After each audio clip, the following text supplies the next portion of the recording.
Okay, ladies and gentlemen, welcome along to the Dog and Pirate for the pre-match. Put your hands together for the legend that is Supermac. Malcolm, 5 draws in 8 games. Is that a bad run? Yes. You know, as a goal scorer myself, it's not a good return at all. It really isn't. When you think how well the back four have been playing all season, and they have been absolutely brilliant, their figures are quite superb. And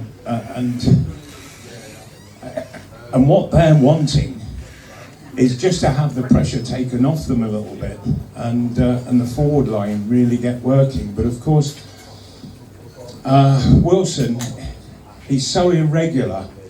He's in and out of the side with injuries, so there's very little consistency up there. And Almiron, well, he got a goal in the last game. He's got a fair tally, but he really did go up seriously off the boil. So hopefully that goal last week will have perked him up. But St Maximin, I'm afraid, again, last match, it was 0 crosses, 0 shots. And he thinks he's playing well. And he's actually contributing nothing at all to the side, except using up an awful lot of possession of the ball for no return at all. Wilson's got to be given more of a chance. Isak is coming in. I think he can look really dangerous. And so I probably think that he will be playing through the middle for Newcastle today. Wilson, I'm sure they're going to hold him back and make sure that if he can play, that he will at Wembley, because he's going to be important to the side. So, yeah, I think goal scoring is as much a mental thing as anything else. And what I used to do personally, as I was going out, whether it was for the first half or for the second half, I was saying to myself, in this half, have got to have 6 attempts at goal.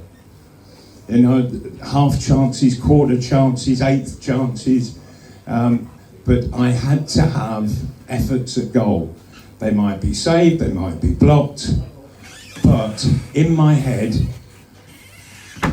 was constantly thinking, how do I stick it in the net? And and you're only going to do that by shooting and getting your head to the ball. And I think players are only too happy sometimes to come off the pitch never having a shot on target. And that, to me, that's a crime in football. And so I would like to see players going out with consciously thinking, I need to get shots on target. I need to get shots on target. And that might convince them to get shots in. But we're going through games where we maybe score a goal and it's the only shot that we've had in the game. You know, that there's very little happening in and around the penalty area. You know, and then Sean Longstaff, he suddenly pops up with 2 goals, and then a little bit later, last week, he created the goal for Almiron. Now, Sean, on both of those goals, when he scored 2 in the same game, he started off in our 6-yard box, and he just kept running, and he came in late into the box, finished brilliantly both times, but he's come from all the way back there. And other players aren't putting in anything like that kind of effort, and now he's got it in his head. I can get forward, and I can score. that makes him a very dangerous player to have in your side. And the goal scoring, as I say, it's as much attitude as it is skill, and we need to get that attitude in, because if you're going to score, you've got to shoot and you've got to miss. You will miss if you're going to score, and so we don't want players to allow the miss to put them off shooting next time. And so, yeah, I would just like to see a few shots rattling in. We see Pope making a number of saves. He's been doing brilliantly of late. Well, in fact, all season. But are we working a goalkeeper as much as the opposing sides are working ours? Sometimes I think we're not. We need to work the opposing goalkeepers a lot harder than we're doing. What did you make of Anthony Gordon? He's had a couple of run-outs. Is he due a start today, do you think, especially with it being against Liverpool? Yes, certainly. Sadly, he's not going to be available for the final. But I have a feeling that he will play. I just get so frustrated, so annoyed with St Maximin. He's got all the skills in the world, and he's just not using them. Not using them whatsoever. Can anybody remember the last time he had a shot? Wolves away when he scored. Wolves away. Yeah. Yeah, that's all. That's the only one I can remember. Wolves away. And when was that? It was back in August. It's frightening, isn't it? Here we are in February, and we're talking about him scoring a goal back in August. You know, it's just not good enough, particularly with us playing so well and getting, and being in the position that we're in the league. And so, yeah, maybe Gordon can go on there and just shake everybody up, to include St Maximin, who probably is going to be sitting on the bench. Yes, I'm all for it, and those few minutes that I've seen of Gordon, he had some absolutely delightful touches. You've played in the League Cup final. The week before, Newcastle, I think, played in the FA Cup and they won before you went to Wembley, and then ultimately lost against Man City. Was your mind as a player on the cup final the following week? Because it must be difficult as a player to focus on that game when you know you've got such a big game coming up the following week. What was it like in the dressing room? What was it like for you as a person?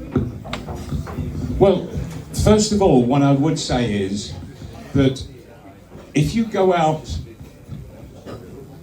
to play a game and your mind is somewhere else, you know, if you're thinking about the next game, being a final, that's the time when you're likely to get hurt. You're likely to be injured.